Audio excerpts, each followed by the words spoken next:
Good morning, students. Myself, Mona Yadav, your SS teacher from MLP School, Rajpura. And students, you all know that your PT1 examination is going to start from 25th May.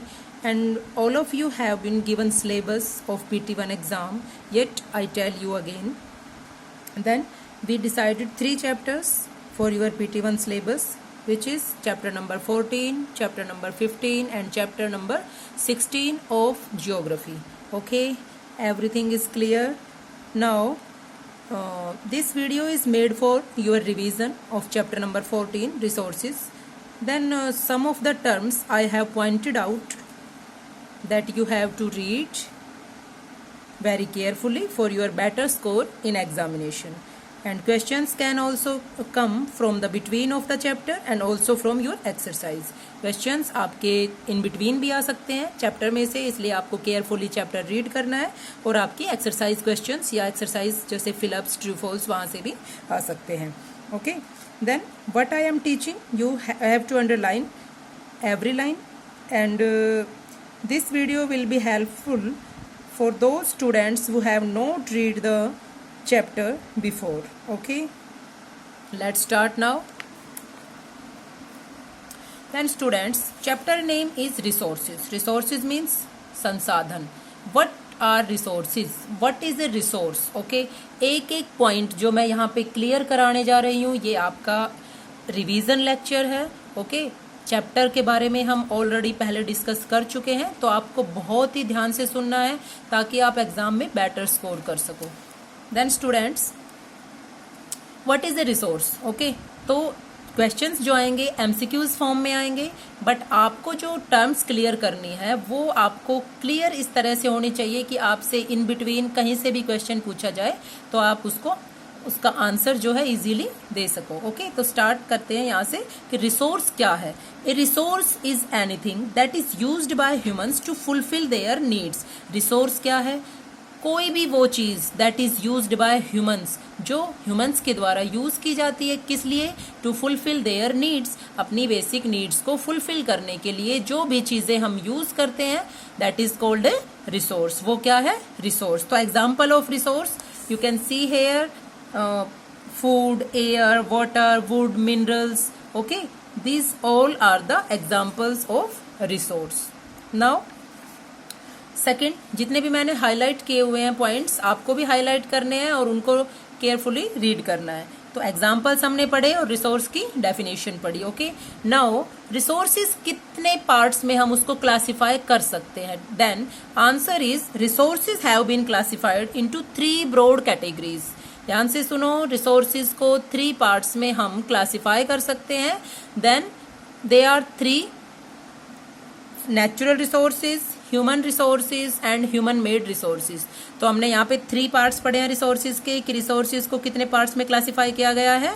3 parts में. First है natural resources, human resources and human made resources. Okay, लगभग 2 से 3 question आपके इस paragraph में clear हो गए हैं. आगे अब हम चलते हैं नेचुरल रिसोर्सेज. अब हम देखते हैं कि नेचुरल रिसोर्सेज क्या है. Okay, then resources like sunshine, air, water, soil, plants, animals. ठीक है, means answer is which are obtained from nature are called natural resources. वो सारे रिसोर्सेज जो हमें नेचर से एज इट इज ऑब्टेन होते हैं वो क्या है? Natural resources. जैसे कि सनशाइन है, एयर है, वाटर है, सोइल, प्लांट्स, एनिमल्स, ये सारे चीज क्या है? Natural resources. मीन्स नेचर से प्रोवाइड होने वाले रिसोर्सेज. अब हम बात करें कि नेचुरल रिसोर्सेज को भी क्या 2 पार्ट्स में बांटा गया है. These are also classified into 3 groups.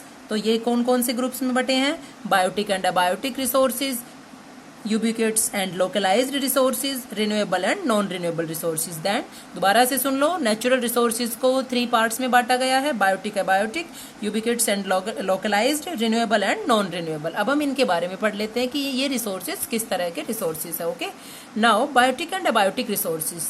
There is a difference between biotic and abiotic resources which is means biotic resources तो वो नेचुरल रिसोर्सेज जो हमें डिराइव होते हैं लिविंग थिंग्स से, ठीक है, are known as biotic resources. अब देखो, which have been derived from living things are known as biotic resources.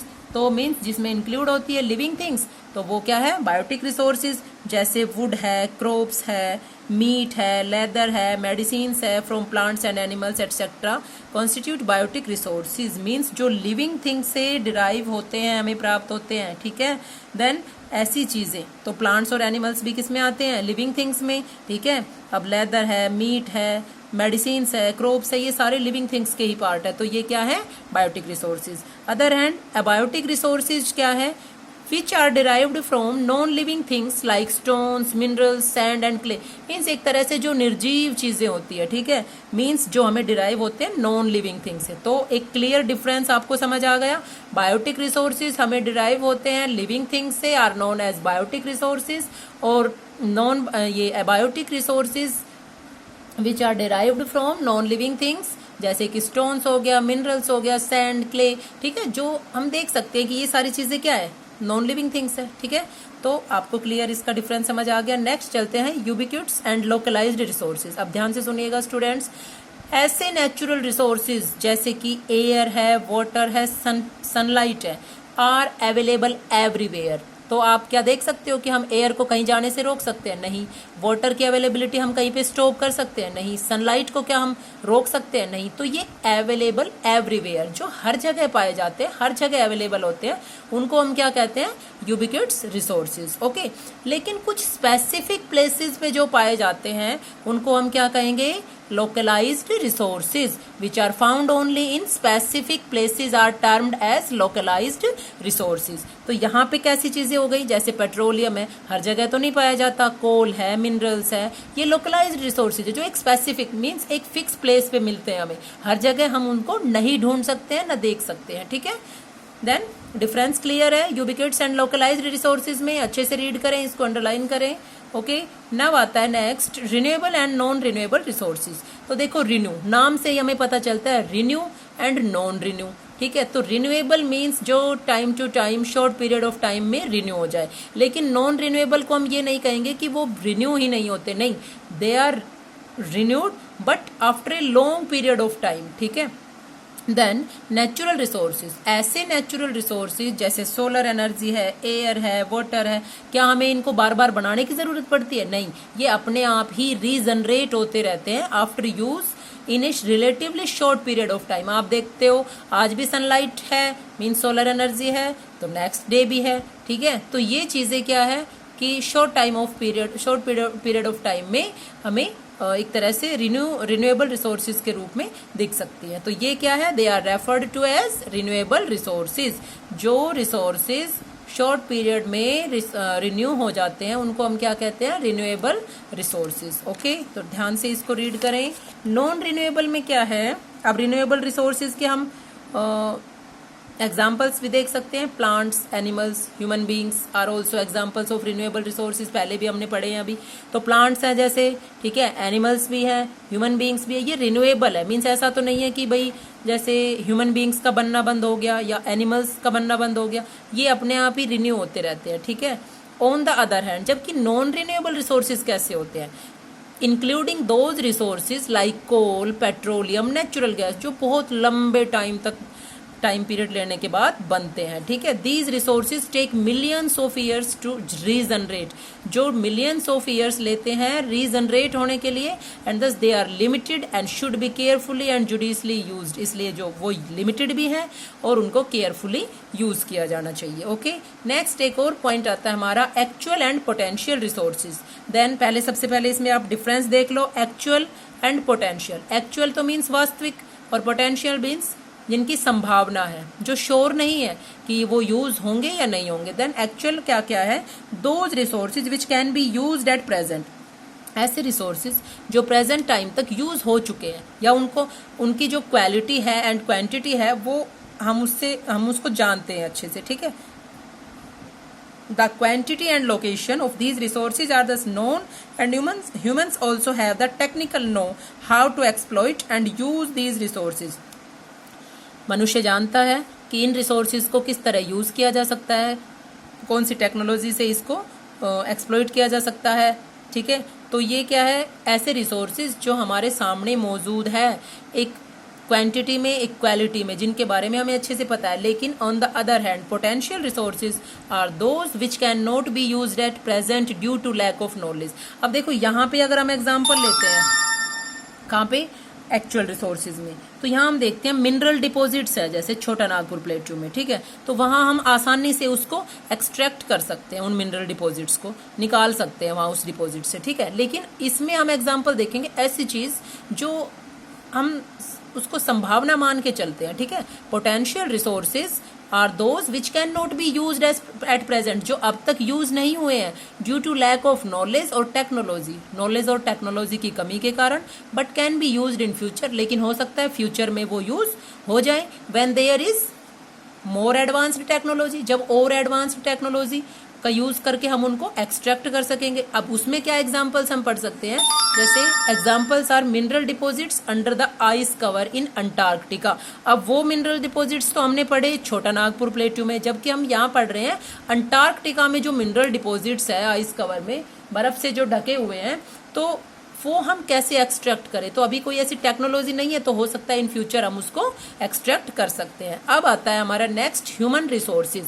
अब देखो स्टूडेंट्स, ह्यूमन रिसोर्सेज और ह्यूमन मेड रिसोर्सेज दोनों में डिफरेंस है। ह्यूमन रिसोर्सेज का मीन है कि हम अपनी एजुकेशन से, अपनी स्किल से जो डेवलपमेंट कर सकते हैं, ठीक है। अब देखो अगर हम फॉर एग्जांपल एक फैक्ट्री है, वहां पे बहुत सारे लेबर्स हैं, ठीक है, लेकिन सारे लेबर लगभग बीमार रहते हैं, और वो लेबर कौन है, जो कि जैसे बोझ ढोने वाले या सामान को इधर से उधर रखने वाले कारीगर है, सामान पैक कर दिया या उसको पकड़ा दिया, तो इस तरह की चीजें काम वो कर रहे हैं। लेकिन उसके लिए उनको कोई एजुकेशन या स्किल तो नहीं चाहिए हो रही है, क्योंकि अगर हम कहें कि भाई उसके कंधे पे बोरी लाद रहे हैं, तो वो उसको कोई भी उठा के ले जा सकता है, उसके लिए कोई स्किल, कोई एजुकेशन नहीं चाहिए। लेकिन अगर हमें हार्डवेयर और सॉफ्टवेयर बनाना है कंपनी के लिए, तो उसके लिए हमें क्या चाहिए, स्किल्ड पीपल चाहिए, जिसके पास स्किल होगी, जिसके पास नॉलेज होगी, जिसके पास एजुकेशन होगी, तो वो क्या कर सकते हैं, कंट्री का डेवलपमेंट कर सकते हैं, ठीक है। If they are not educated and lack skills, the country will be less productive and lag in development.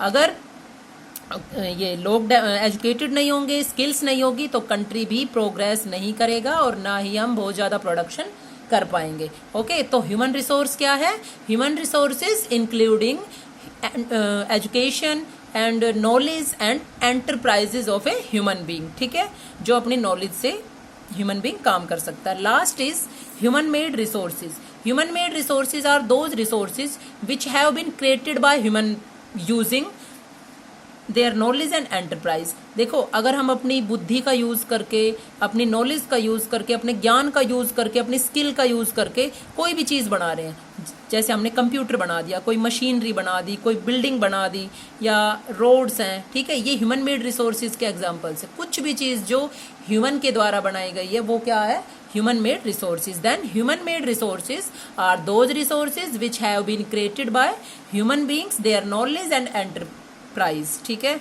Means अपनी नॉलेज को यूज करके, अपने ज्ञान को यूज करके मनुष्य के द्वारा बनाई गई सारी चीजें क्या कहलाती हैं, human made resources, like that buildings, machinery, railways, roads etcetera. Okay, अब आता है कंजर्वेशन ऑफ रिसोर्सेज की रिसोर्सेज को हमें कंजर्व कैसे करना चाहिए, हमें उसको बचाना कैसे चाहिए। तो उसके लिए द कॉन्सेप्ट ऑफ 3 R's, इसको हम बोलेंगे 3 R's, ये ध्यान दो, इंपॉर्टेंट टर्म है, ठीक है। 3 R's का मतलब है 3 R।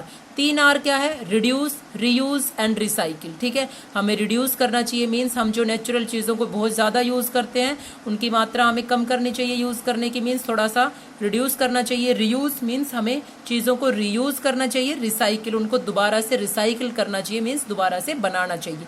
Should be practised so as to save and extend the availability of resources. तो इससे हम क्या कर सकेंगे, रिसोर्सेज को सेव कर सकेंगे और उनकी अवेलेबिलिटी को एक्सटेंड कर सकेंगे, मीन्स बढ़ा सकेंगे। Okay students, then students your chapter revision is clear and I hope you all score better. Thank you.